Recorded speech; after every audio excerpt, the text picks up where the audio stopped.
Financial markets పై పట్టు సాధించాలనుకునే వాళ్ళు Revanth conduct చేసే వెబినార్ కోసం ఈ నెంబర్ కి కాల్ చేయండి. సుమన్ టీవీ ప్రేక్షకులు నమస్కారం, నేను మీ రేవంత్ చలమల. సో ఈ మధ్యలో ఒక కామన్ ప్రశ్న మ్యూచువల్ ఫండ్స్కి సంబంధించి, క్వాంట్ మిడ్ క్యాప్ ఉంచాలా తీసేయాలా? రీసెంట్గా పడుతున్న దాంట్లో మాకు క్వాంట్ మిడ్ క్యాప్ బాగా ఇబ్బంది పెడుతుంది పోర్ట్ఫోలియోలో. సో మమ్మల్ని ఎట్లా నిర్ణయం తీసుకోమంటారు?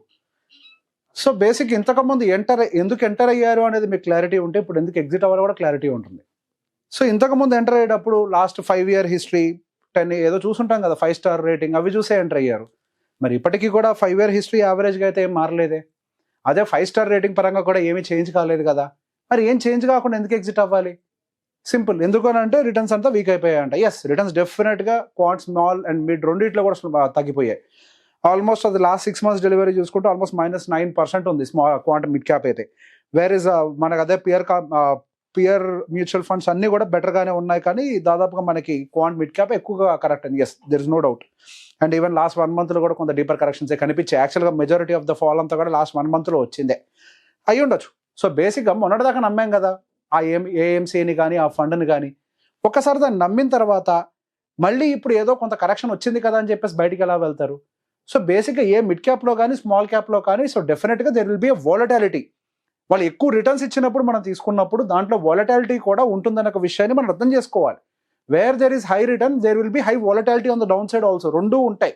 నాకు ప్రాఫిట్ ఒక్కటే కావాలి, డౌన్ సైడ్ రిస్క్ నాకు అసలు వద్దు అని అంటే అసలు ఈక్విటీస్లోకి రాకూడదు. అది క్వాంట్ మిడ్డా క్వాంట్ స్మాలా లేకపోతే ఇంకోటే కాదు, అసలు ఈక్విటీస్లోకి మనం వచ్చి ఉండకూడదు. డౌన్ సైడ్ రిస్క్ కూడా డెఫినెట్గా ఉంటుంది.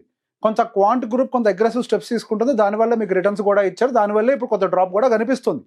సో బేసిక్గా మనం గమనించినట్లయితే గత లాస్ట్ 1 monthలో వాళ్ళ యొక్క క్యాష్ కాంపోనెంట్ కూడా చాలా పెంచుకునే ప్రయత్నం చేశారు. కొద్దో గొప్ప క్యాష్ కాంపోనెంట్ ఉంది కాబట్టి డ్రాడౌన్స్ ఆగుంటాయి, కానీ లేకపోతే ఇంకొంచెం ఎక్కువగా ఉండుండేవేమో. సో బేసిక్గా going further quant mid cap small cap ఎట్లా పర్ఫామ్ చేస్తుంది, ఎగ్జిట్ అవ్వాలంటే దానికి సమాధానం ఎవరు చెప్పలేరు. ఈ ఒక్క విషయాన్ని అర్థం చేసుకోవాలి. సో బేసిక్గా ఎప్పుడైనా కానీ ఎంట్రీ టైం కరెక్ట్గా ఉంటా లేదని మనం చెక్ చేసుకోవాలి, కానీ ఎగ్జిట్ ఎప్పుడు అనేది కొంత వెయిట్ చేయకుండా ఎటువంటి జడ్జిమెంట్ తీసుకోలేము. ఎంట్రీ టైంని బట్టే ఎగ్జిట్ టైం అనే జడ్జిమెంట్ ఉంటుంది కాబట్టి ఉంటుంది. కానీ నేను ఎంటర్ అయ్యాను ఈ మధ్యనే మళ్ళీ ఎగ్జిట్ అయిపోతాను అని అంటే అది ఎట్టి పరిస్థితుల్లో వర్కౌట్ కాదు. ఒక కన్విక్షన్ తోటి మన ఇన్వెస్ట్మెంట్ జర్నీ మొదలుపెట్టిన తర్వాత దానికి కొంత టైం ఇచ్చి మనం వెయిట్ చేసి చూడాలి. ఇక్కడ నేను క్వాంట్ మిడ్ క్యాప్ని సపోర్ట్ చేయట్లేదు, దానికి అగెన్స్ట్ గాను లేను. ఇక్కడ నేను కేవలం అగెన్స్ట్గా మాట్లాడుతుంది మన థాట్ ప్రాసెస్కి మాత్రమే. నేను ఎప్పటి నుంచో చెప్తున్నాను అదే, ఒక్కసారి డ్రాడౌన్ వస్తే తట్టుకునే మైండ్ సెట్ ఎంతమంది దగ్గర ఉంది అనే ప్రశ్న వేశాను. ఆ ప్రశ్న వేసినప్పుడు భయపెడుతున్నారు అన్నారు. ఇప్పుడు భయపడి ఫోన్లు చేస్తున్నారు కదా, మరి చేయకుండా కూడా ఉండాల్సింది భయపడి. సో బేసిక్ అదే చెప్పేది. ఇప్పుడు మనకి ఇటువంటి డిప్స్ వస్తున్నప్పుడు మార్కెట్లో మనం మ్యూచువల్ ఫండ్స్ కూడా మార్కెట్లో భాగం కాబట్టే మన పోర్ట్ఫోలియోస్ కూడా డిప్ అవుతాయి. Mutual funds are directly related to the stock market. అక్కడ డీపర్ కరెక్షన్స్ జరిగినప్పుడు డెఫినెట్గా ఉంటాయి. సో మీ అందరి అవగాహన కోసం ఇప్పుడు క్వాంట్ మిడ్ క్యాప్ కానీ స్మాల్ క్యాప్ కానీ when compare to the other mutual funds ఆ సెగ్మెంట్లో ఎందుకు పడ్డా సింపుల్ రీజన్ చెప్తాను. ఇది ఎంతమంది ప్రీవియస్గా అనాలిసిస్ చేశారో ఒక్కసారి ఆలోచించుకోండి. సింపుల్, వాళ్ళు బేసిక్గా రిలయన్స్కి ఎక్కువ వెయిటేజ్ ఇచ్చారు. రీసెంట్గా పడ్డ దాంట్లో 20% డీపర్ కరెక్షన్ జరిగింది రిలయన్స్లోనే. ఆల్మోస్ట్ వాళ్ళు 9% వెయిటేజ్ ఇచ్చారు. ఆ 9% వెయిటేజ్ వల్ల డెఫినెట్గా కరెక్షన్ జరుగుతుంది, there is no doubt in that. మరి వెయిటేజ్ ఎక్కువగా ఉంది కదా, మరి 20% డిప్ అయింది కదా, అలా అని చెప్పేసి ఇక పడిపోతూనే ఉంటుందా, రికవర్ అవ్వదా? సో బేసిక్ అదే చెప్పేది. ఎప్పుడైనా ఎంటర్ అయ్యేటప్పుడు మ్యూచువల్ ఫండ్ అని అంటే లాస్ట్ 5 year హిస్టరీ కాదు, ఇంటర్నల్. నెక్స్ట్ వాళ్ళ వాలిటాలిటీ ఎలా ఉంటుందో మనం జడ్జ్ చేయగలగాలి. వన్ సింగిల్ లార్జెస్ట్ కంపెనీకి, ఒక కంపెనీకి దాదాపుగా వాళ్ళు 10% 9% వెయిటేజ్ ఇవ్వటం వల్ల, అది కూడా ఎక్కువ కరెక్ట్ అవ్వటం వల్ల, అది కూడా ఆయిల్ అండ్ రిఫైనరీ సెగ్మెంట్లో ఉండడం వల్ల మనకి deeper corrections in mid and small cap of క్వాంట్లో కనిపిస్తున్నాయి. కానీ ఇంకా ఏ ఇతర రీజన్స్ ఏం లేదు. మొన్నటిదాకా మంచి అయిన కంపెనీ ఈరోజు పిచ్ అవ్వదు కదా. మొన్నటిదాకా మంచిది అయితే రేపు కూడా మంచిగా చేయొచ్చేమో, ఐ డోంట్ నో, అది నాకైతే తెలియదు. బెటర్గానే ఉంటుందో I don't know. But entry టైంని బట్టి we have to judge whether is this a right time for the mid cap and small cap. Number 2, అసలు mid cap and small cap జోలికి అసలు ఈ మూమెంట్లో ఎంటర్ అవ్వకూడదని లాస్ట్ 3-4 months నుంచి క్లియర్గా మాట్లాడుకుంటున్నాం మనం.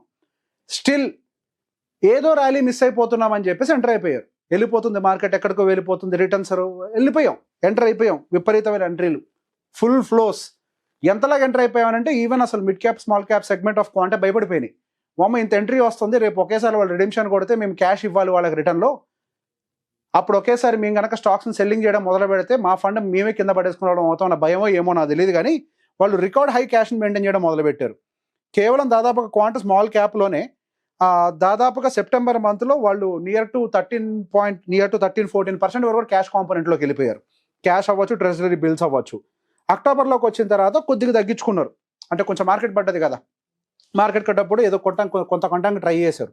అదే సేమ్ మిడ్ క్యాప్ సెగ్మెంట్లో కూడా అదే కండిషన్. అక్టోబర్లోకి వచ్చేసరికి దాదాపుగా 13% క్యాష్ కాంపోనెంట్లో కూర్చుండిపోయారు.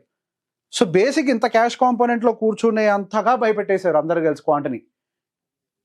నాకు తెలిసి ఏ ఒక్క మ్యూచువల్ ఫండ్ కూడా ఒక్క సెగ్మెంట్ నుంచి ఇంత హ్యూజ్ క్యాష్ కాంపోనెంట్ క్యారీ చేసినట్టుగా నేను చూడలే.